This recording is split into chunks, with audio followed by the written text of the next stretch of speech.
Hello, my elegant tribe. How is your day unfolding? We are still on our topic, the right approach to fatherhood, where we are unraveling the reasons some children embrace their mothers or love their mothers above the fathers. We have already spoken about the wrong blueprints that some fathers use. Today, we're going to consider another reason, another factor.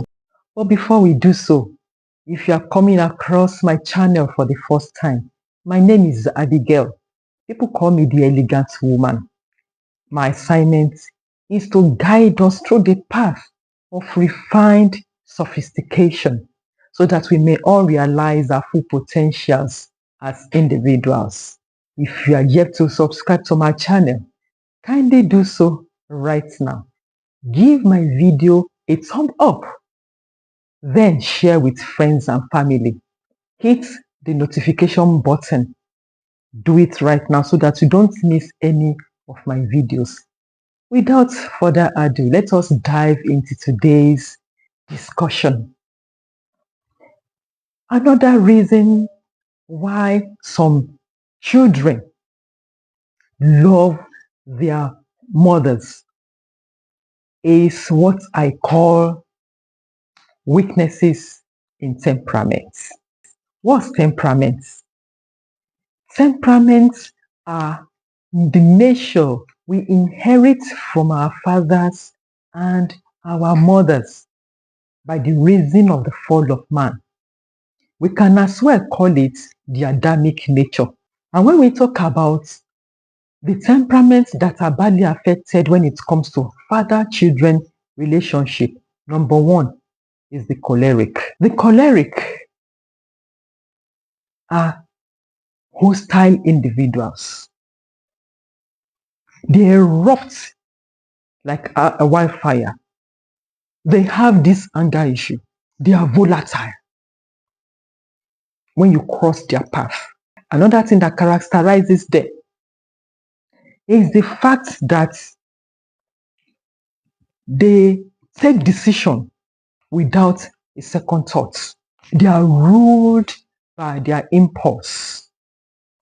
They do things the way they feel at the moment. And this negatively impacts their relationship with their children, especially when they are disciplining their children. They discipline from an angle of anger, which is not supposed to be so. Because when you discipline a child from an angle of anger, when you flog a child from an angle of anger, anything can happen. This is the reason we hear about some fathers flogging their children to a point of coma. Some children even pass out, and some die in the process of flogging. We hear about some teachers who flog their pupils to a point of coma. And some of these pupils, some of these students die in the process as well. Go and check their temperaments. They are of the choleric temperaments because they beat so hard as if the amount of beating will straighten that child. They beat so hard and they beat frequently. Another thing that characterizes the choleric is the fact that they have high standard for everything. And they want to impart the high standard into their children, not minding their age. They don't consider the level of their children. They are rough riders. When it comes to sympathy, they hardly sympathize with people. So they impart this, they subject their children to rigorous standards at their even formative age, which at times can weigh down the child.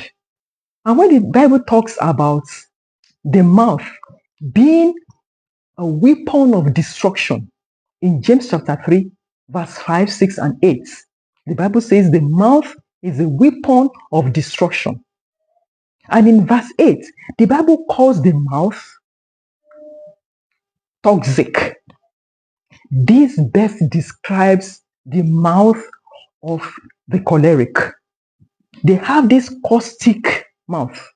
We all know what caustic soda does to the flesh, especially when the caustic soda is not well mixed with other ingredients.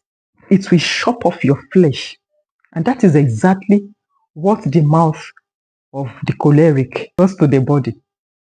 The choleric don't reprimand to cause a change in anyone.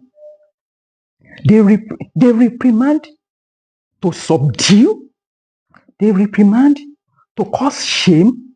They reprimand to stripe people of honor.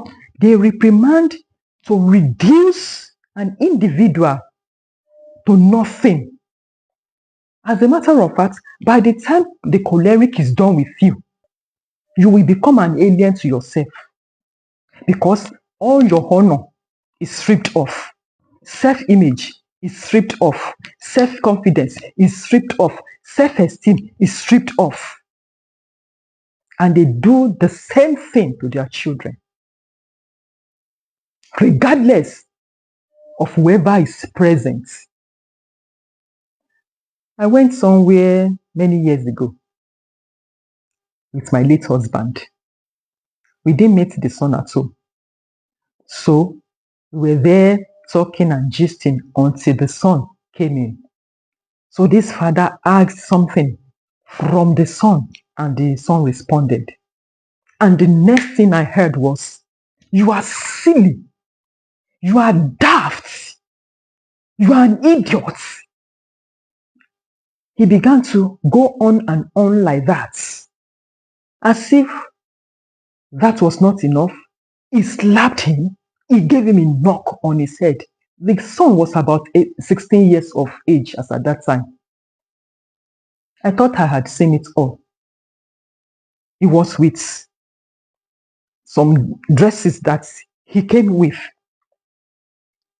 He threw one of the cloths at the son. "Come on, go and undress and wear this. I want to see whether it suits you or not." And the son wanted to go in to undress. And the father said, "Where do you think you are going? Daft, silly, idiot." He began again. You could see this boy, a 16-year-old boy, visibly shaking.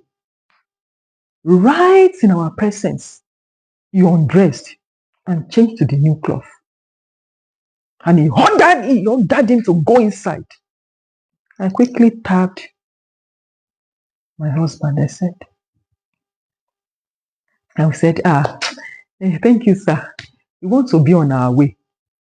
One thing that the choleric don't understand is that when the truth is not spoken or administered in a pleasant way, it is like pouring Livaquin or Resocin into the mouth of a child.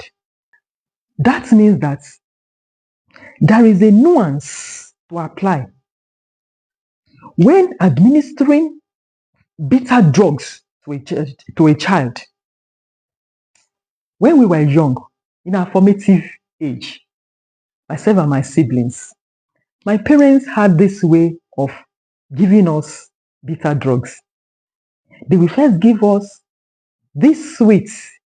It has black head and white stick that one can use to hold it. I don't know whether it's still existing.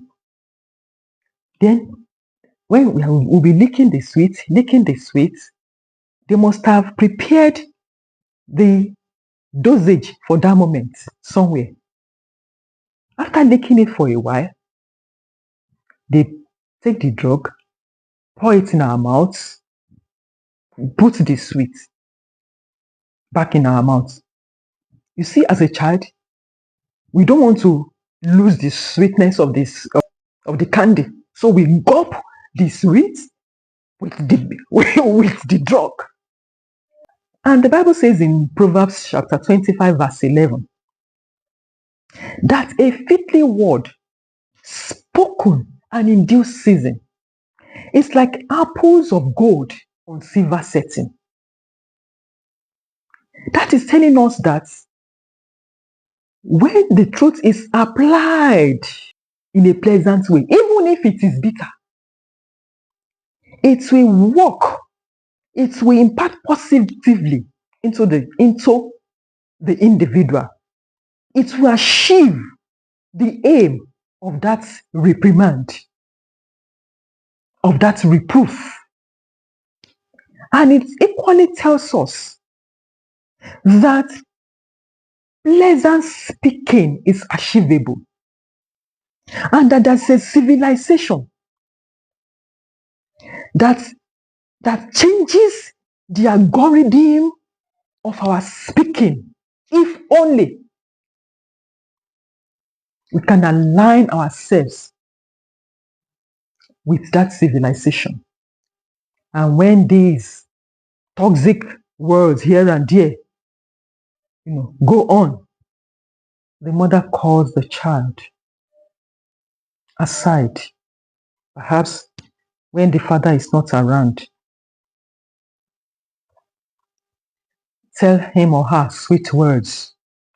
Tell him he will make it in life. Tell him how beautiful, how gorgeous, how high his intelligence is. I know that some men is going to fault this, but here is the wisdom.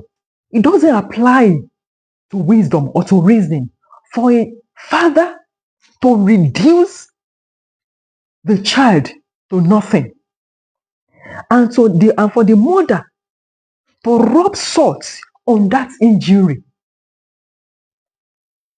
It is going to cause depression. Oh, we all hear about children going into depression and committing suicide at times. So, to balance the equation, to make sure that the son is not badly affected, the mother comes in and do the needful. And when this is done, when a child constantly undergo torrents of abuse, resentment setting, and mind you, sometime, someday, is going to vent his sitting on the father. This is where we are going to draw the curtain for today. I want to believe that you have gained value for your time. I want to say thank you very much for your patience. Until some other time, elegance to the world.